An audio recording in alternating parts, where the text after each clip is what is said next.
Hello नमस्कार दोस्तों, एक बार फिर से आपका बहुत बहुत स्वागत है हमारे यूट्यूब चैनल आरंभ एजुकेशन पर। और मैं हूं मनीष सरविया। हमारी जो डेली एमसीक्यू की जो सीरीज़ चल रही है, आज इसमें एक नया लेक्चर है और ये हमारा जो है ईमेल आईडी है। अगर आपको कोई क्वेश्चन से रिलेटेड या और भी कोई इशू है तो आप यहाँ पे मेल कर सकती है। ये हमारा इंस्टाग्राम पेज है, हमारा फेसबुक पेज है। यहाँ पे जो है डेली बेसिस पर एमसीक्यू डाले जाते हैं। ये हमारी टेलीग्राम चैनल है जहाँ पे जो वीडियो से रिलेटेड और भी कोई इन्फॉर्मेशन है तो ये यहाँ पे दी जाती है। ओके, तो हम बिना किसी देरी के हम पहले अपने क्वेश्चन पर चलते हैं। देखिए, पहला हमारा क्वेश्चन क्या है। Which of the following organization release report international debt statistic. निम्नलिखित में से कौन सा संगठन अंतर्राष्ट्रीय ऋण संख्या की रिपोर्ट जारी करता है। तो इसमें हमें ऑप्शन दिया हुआ है world bank, international monetary fund, central European bank, United nation conference on trade and development. Okay, अब एक बार इसको पॉज करके अटेम्प्ट करने की ज़रूर कोशिश करें दोस्तों।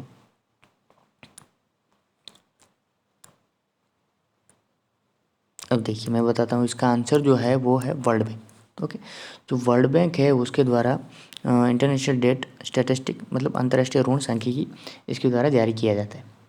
अब आप सबसे पहले तो ये समझ लीजिए कि इंटरनेशनल डेट स्टैटिस्टिक है क्या।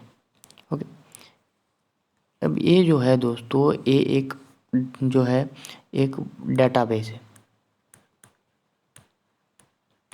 डाटाबेस किसका डाटाबेस जो है, किसके ऊपर डाटाबेस है। ये डाटाबेस है दोस्तों, ये है फाइनेंशियल फ्लो एंड इंटरनेशनल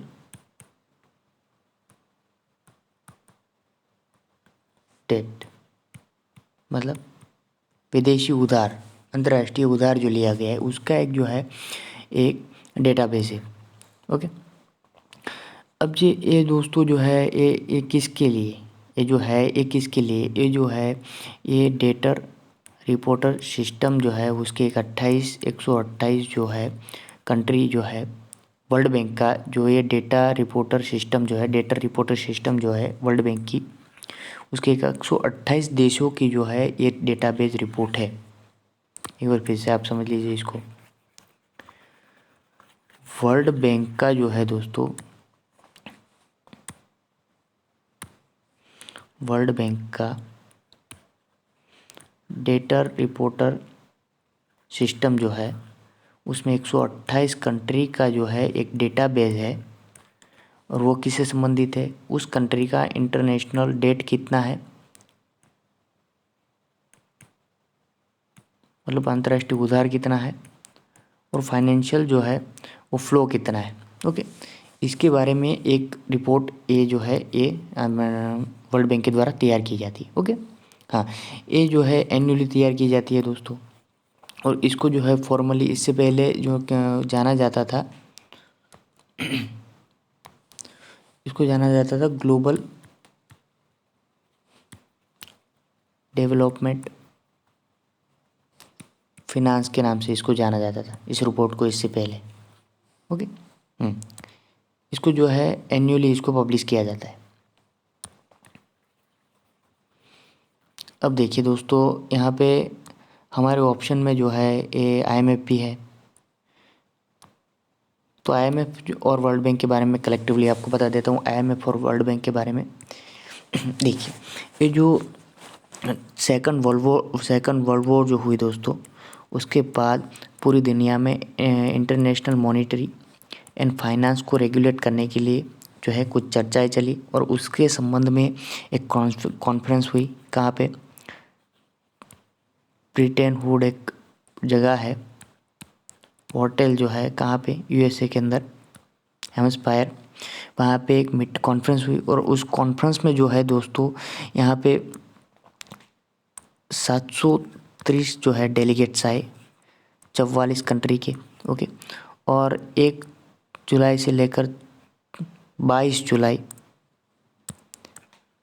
1 जुलाई से लेकर 22 जुलाई 1944 में यहाँ पे जो है एक मीटिंग चली और उस मीटिंग का जो आउटकम निकला, उस मीटिंग का जो है दोस्तों आउटकम निकला, वो निकला एक 3 संस्थाएं वहाँ से निकली। एक संस्था निकली international bank for reconstruction and development, और एक international development association, international development association, और तीसरी जो संस्था निकली वो IMF। अब इन दोनों को जो है दोस्तों कलेक्टिवली जाना जाता है वर्ल्ड बैंक के नाम से। ओके। और IMF जो है एक्चुअल में वो शुरू हुई थी 1945 को, बनी थी 1944 को। ओके। अब देखिए दोस्तों, अब मैं थोड़ा आप इसके बारे में और जान लीजिए, वर्ल्ड बैंक और IMF के बारे में, क्योंकि अभी जो है IMF जो है चर्चा में है, तो कभी भी क्वेश्चन इससे संबंधित आ सकता है। ओके। अब देखिए यहाँ पे मैं वर्ल्ड बैंक लिख देता हूँ आपको, यहाँ पे IMF इंटरनेशनल मॉनेटरी फंड लिख देता हूँ। अब जो है दोस्तों दोनों जो बनी है वो 1944 में बनी। दोनों का हेडक्वार्टर वाशिंगटन DC के अंदर है। ओके। अब जो है ये वर्ल्ड बैंक का जो है वो हेड है कौन है? David Malpass. वो कहाँ से है? USA से, रिपब्लिकन पार्टी से इसका संबंध है। और इसकी जो MD है वो कौन है? वो है अंशुला कांत, वो भारत मूल की है। रुड़की जो है उत्तराखंड, वहाँ से है। ओके। इसकी MD है ये। अब IMF के बारे में आपको बताऊँ, IMF की जो हेड है वो वो है क्रिस्टियाना जॉर्जिया इसकी हेड है। वो कहाँ की है? बुल्गारिया की है दोस्तों। बुल्गारिया का सब कैपिटल क्या है? सोफिया। बुल्गारिया जो है वो ब्लैक सी के साथ अपना बॉर्डर साझा करती है। ओके। अब इसकी जो है इसके बाद जो है यहाँ पे MD मतलब फर्स्ट डेप्यूटी मैनेजिंग डायरेक्टर, अभी जो जिसको बनाया गया, मतलब IMF में जो फर्स्ट रैंक की जो पोस्ट है वो है जहाँ पे क्रिस्टिना जॉर्जिया है। और उसके बाद जो कोई रैंक आती है तो वो फर्स्ट डेप्यूटी मैनेजिंग डायरेक्टर, वो कौन है? अभी जो है उसको वो बनाया गया गीता गोपीनाथ को। ओके। गीता गोपीनाथ, और गीता गोपीनाथ भी जो है वो भारत मूल की है। ओके।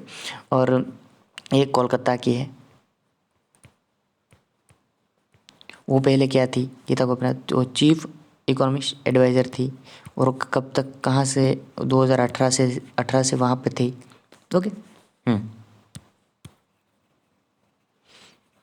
2018 से वो 2018 में उसको चीफ इकोनॉमिक एडवाइज़र के तौर वहाँ पे नियुक्त किया गया था। ओके।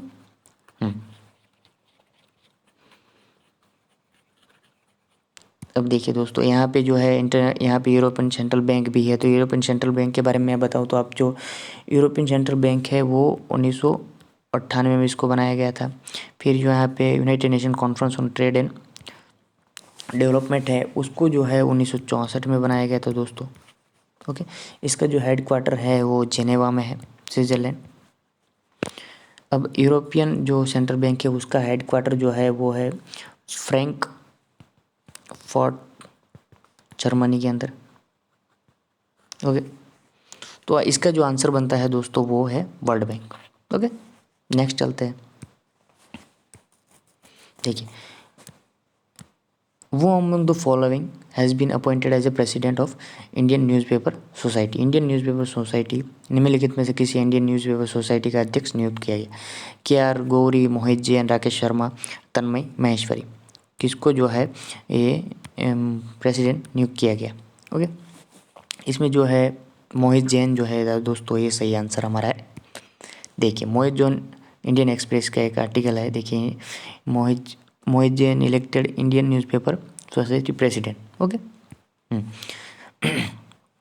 अब यहाँ पे ऑप्शन में दोस्तों हमारे जो है राकेश शर्मा भी है, तो इसके वाइस प्रेसिडेंट जो चुने गए हैं। ओके। किसके? इंडियन न्यूज़पेपर सोसाइटी के। तन्मय महेश्वरी है, तो ये इसके कौन है? ये इसके ट्रेजरर है दोस्तों। ओके। कोषाध्यक्ष। अब यहाँ पे KR गौरी भी है। तो KR गौरी के बारे में आपको बताओ दोस्तों, तो KR गौरी जो है वो केरला से थी, और अभी जिसकी डेथ हुई है इसको गौरी अम्मा के नाम से भी जाना जाता था। वो जो है एक कम्युनिस्ट लीडर थी। ओके। वो एक्स मिनिस्टर भी थी। और उसको जो है ये पहली जो है दोस्तों, एक बात याद रखिए, आप के आर गौरी जो है वो पहली रेवेन्यू मिनिस्टर थी।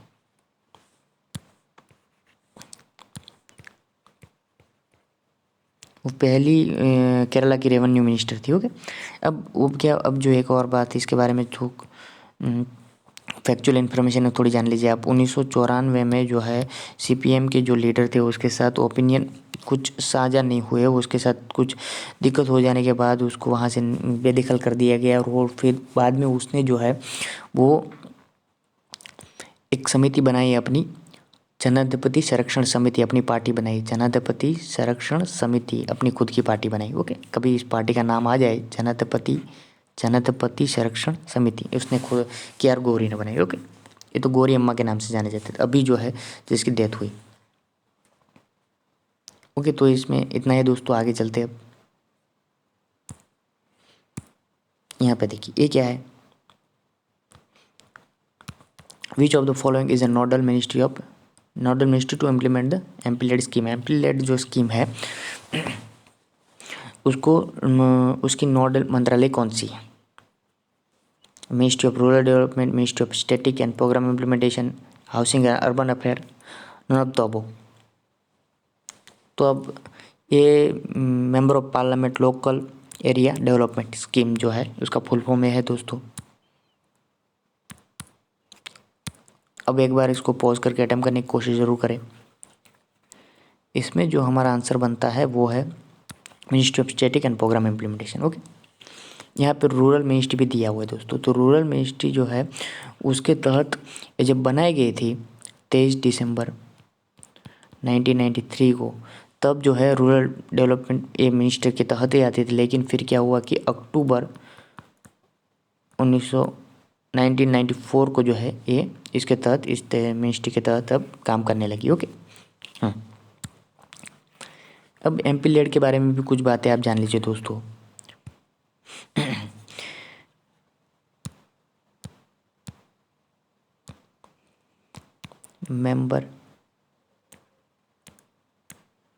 Member of parliament local area development scheme. Okay, अब जो है मैंने इसको पहले बता दिया, 23 दिसंबर 1993 को इसको लाया गया था। अक्टूबर 1994 को इसको जो है इसको हाउसिंग में जो रूरल डेवलपमेंट से फिर ministry of static and programme implementation जो है उसके तहत इसको ट्रांसफ़र कर दिया गया। अब जो ये स्कीम क्या है दोस्तों, ये स्कीम जो है ये 5 करोड़ रुपए देती है। जो एमपी मेंबर ऑफ पार्लियामेंट है उसको 5 करोड़ देती है, 1 साल के लिए देती है। लेकिन एक और बात है, आप याद रखिए, जो है ये है इसको एमपी को सीधा पैसा नहीं दिया जाता है। ये जो है डिस्ट्रिक्ट अथॉरिटी जो होता है, एमडी डीएम जो होता है, उसको जो है पैसा ट्रांसफ़र, उसको पैसे दिए जाते हैं।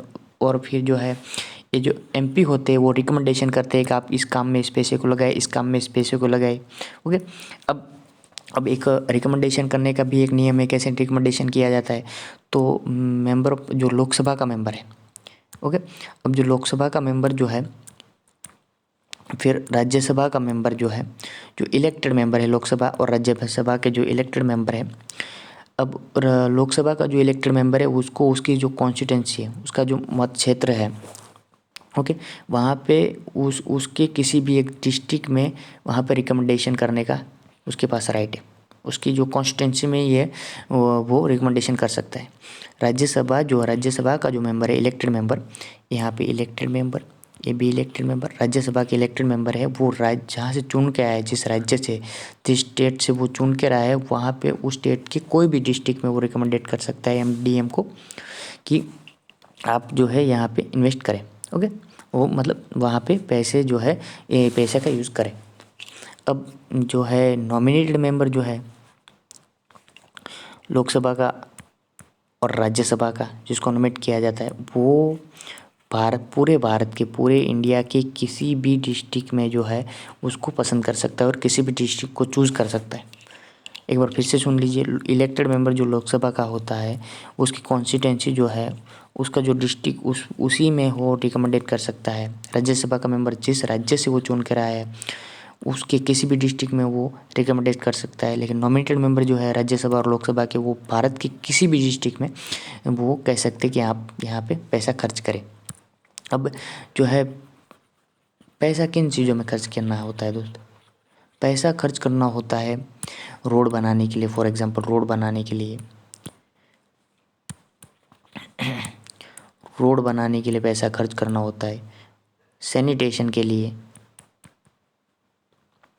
फिर और भी गांव में जो है हेल्थ के लिए, एजुकेशन के लिए, ये सारी चीज़ों के लिए रिकमेंडेशन दी जाती है। ओके, तकरीबन सारी बातें यहाँ पे कवर हो गई दोस्तों।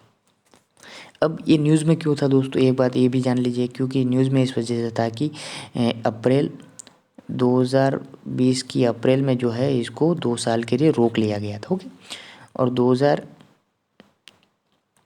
2020 से लेकर 2021 और 2021 से लेकर 2022, इस 2 साल के लिए इसको रोक लिया गया था। क्यों रोक लिया गया था? क्योंकि जो पेंडेमिक चल रहा था दोस्तों, उसको जो है उसके सामने जो है फाइनेंस की दिक्कत को देखते हुए और फाइनेंस को उसको इस पेंडेमिक को लड़ने के लिए इस जो है इसको रोक दिया गया था। लेकिन फिर से अभी इसको शुरू कर दिया गया है। ओके, अब नेक्स्ट चलते हैं हम। नेक्स्ट हमारा क्या क्वेश्चन है? नेक्स्ट हमारा क्वेश्चन है कंसिडर द फॉलोइंग पेयर। यहाँ पे एथनिक ग्रुप इन न्यूज़, फिर यहाँ पे कंट्री है, और कौन सी पेयर करेक्टली मैच कर रही है बताइए आप। उइगुर, उसके सामने चाइना है, ओरोमो इराक है, कुर्द जो है इथोपिया है। तो इसमें 1 only, 2 and 3 only, 1 and 2 only, 1 2 and 3 सारे के सारे कौन सा सही है बताइए इसमें आप।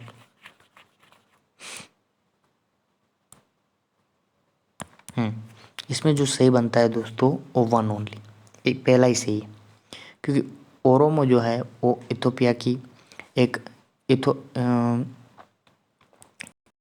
एक एथनो लार्जेस्ट एथनो लिंग्विस्टिक एक ग्रुप है इथोपिया का, जो इथोपिया का जो सदर्न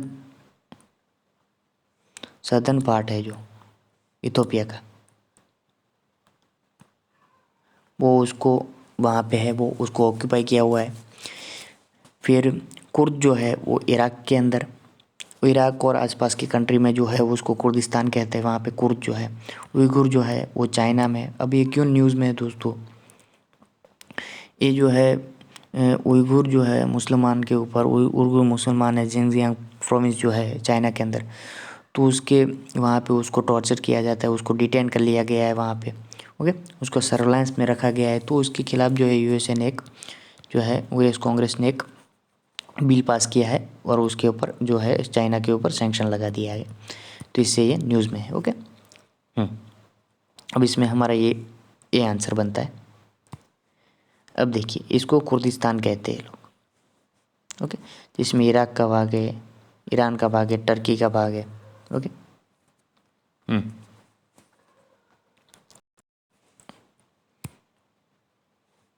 और जो है ये जिनजियांग प्रोविंस जो है जहाँ पे कुर्द, ओ माफ़ कीजिएगा, यहाँ पे जो है उइगुर जो है मुस्लिम को यहाँ पे डिटेन किया गया है। ओके, अब नेक्स्ट चलते हैं हम। देखिए, वो among the following publish journal Indian sociologist. Indian sociologist जो है एक जर्नल पत्रिका है, उसको किसके द्वारा जो है पब्लिश किया जाता था। ओके, तो यहाँ पे हमें ऑप्शन दिए हुए श्यामजी कृष्ण वर्मा, मैडम बेकाजी कामा, वीरेंद्र नाथ चट्टोपाध्याय, तारकनाथ दास। तो इसमें जो है दोस्तों आंसर हमारा सही बनता है। आप इसको एक बार पॉज करके अटेम्प्ट करने की कोशिश ज़रूर करें। इसमें जो आंसर हमारा बनता है वो श्यामजी कृष्ण वर्मा। ओके, अब श्यामजी कृष्ण वर्मा के द्वारा जो इंडियन सोशियोलॉजिस्ट जो है ये पत्रिका जो है जर्नल ये पब्लिश की जाती थी उसके द्वारा। अब इसके द्वारा जो है एक और भी इंडियन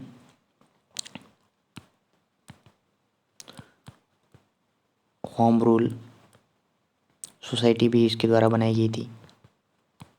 कहाँ पे? लंदन में। ओके, और इसके द्वारा एक ये जो है इंडिया हाउस वो भी लंदन में इसके द्वारा एक चला गया था। वहाँ पे जो है भारतीय जो पढ़ने जाते थे युवा, उसको रहने के लिए यहाँ पे व्यवस्था करते थे। ओके। अब यहाँ पे ऑप्शन में हमारे मैडम भीकाजी कामा भी है दोस्तों। तो मैडम भीकाजी कामा के बारे में आपको बताऊँ तो वो 27 दिसंबर 1907 को जो है उसने एक जर्मनी का जो शहर है स्टटगार्ट, जर्मनी का शहर है, वहाँ पे जो इंटरनेशनल सोशलिस्ट कॉन्फ्रेंस हो रही थी, वहाँ पे उसने भारत का झंडा फहराया था। इंडियन फ्लैग जो है वहाँ पे फहराया था। मैडम भीकाजी कामा जो है वो दादा भाई नेहरू की सेक्रेटरी भी थी। ओके। अब यहाँ पे वीरेंद्रनाथ चट्टोपाध्याय भी दिया हुआ है दोस्तों। तो वीरेंद्रनाथ चट्टोपाध्याय, मैडम भीकाजी के कामा के बारे में एक और बात जान लीजिए दोस्तों। मैडम भीकाजी कामा जो है उसने एक न्यूज़पेपर शुरू किया था जिसका नाम था वंदे मातरम। कहाँ से? पेरिस से। ओके। और अब यहाँ पे वीरेंद्रनाथ चट्टोपाध्याय भी है। तो वीरेंद्रनाथ चट्टोपाध्याय के बारे में आपको बताऊँ दोस्तों तो उसका एक न्यूज़पेपर उसका भी चलता था तलवार, जो कहाँ से? बर्लिन से। बर्लिन कहाँ है? जर्मनी के अंदर। ओके। हाँ। और वीरेंद्रनाथ चट्टोपाध्याय की एक और ख़ास बात है दोस्तों इसके लिए, क्योंकि जो है वो सरोजिनी नायडू के भाई थे। ओके। और सरोजिनी नायडू जो है, नायडू के जो है उसके मैरिज होने के बाद नायडू सरनेम रखा, उससे पहले सरोजिनी चट्टोपाध्याय थी। ओके। हाँ। और सरोजिनी चट्टोपाध्याय के बारे में बताऊँ आपको दोस्तों तो वो जो है उसको नाइटिंगेल ऑफ इंडिया भी कहा जाता है। ओके। भारत की बुलबुल कहा जाता है। उसका जो उसके बारे में ख़ास बात ये है कि जो कानपुर का जो सेशन हुआ था कांग्रेस, इंडियन नेशनल कांग्रेस का, वह वहाँ पे वो प्रेसिडेंट बनी थी। ओके। 1925 के अंदर। ओके। और इसकी क्या बात, खास बात क्या थी? क्योंकि खास बात इसलिए थी कि वो पहली भारतीय महिला थी जो जिसने आईएनसी का जो है सेशन की अध्यक्षता की थी। ओके। लेकिन अगर पहली महिला कहा जाए तो कौन थी? पहली महिला थी एनी बेसेंट। ओके। और एनी बेसेंट पहली महिला थी जिसने आईएनसी का अध्यक्षता की थी। कब की थी? 1917 में इसने की थी, कलकत्ता का जो सेशन था उसके अंदर। ओके। अब यहाँ पे ऑप्शन में तारकनाथ दास भी है दोस्तों। तारकनाथ दास के बारे में आपको बताऊँ तो तारकनाथ दास जो है उसका न्यूज़पेपर जो चलता था वो था फ्री हिंदुस्तान।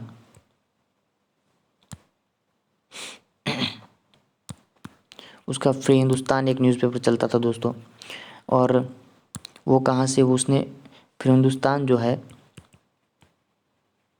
उसने चलाया था वैनकोवर, कहाँ से? कनाडा से। ओके। अब ये जो है तारकनाथ दास का कनेक्शन जो है दोस्तों गदर पार्टी से भी है। गदर पार्टी से भी इसका कनेक्शन है। गदर पार्टी के फाउंडिंग मेंबर में थे। ओके। अब गदर पार्टी जो है वो दोस्तों, गदर पार्टी जो है उसको 1913 में इसको बनाया गया था, गदर पार्टी को। ओके। प्रेसिडेंट कौन थे तब? सोहन सिंह पाखना इसके प्रेसिडेंट थे। ओके। ओके। ये देखिए श्यामजी कृष्ण वर्मा जी है, ये मैडम भीकाजी कामा है, ये वीरेंद्रनाथ चट्टोपाध्याय, तारकनाथ दास है। तो आज के इस लेक्चर में दोस्तों हम इतना ही रखते हैं। फिर मैं आपको मिलूँगा, नए नए क्वेश्चन आपके लिए लाता रहूँगा। आज के लिए इतना ही। Thank you.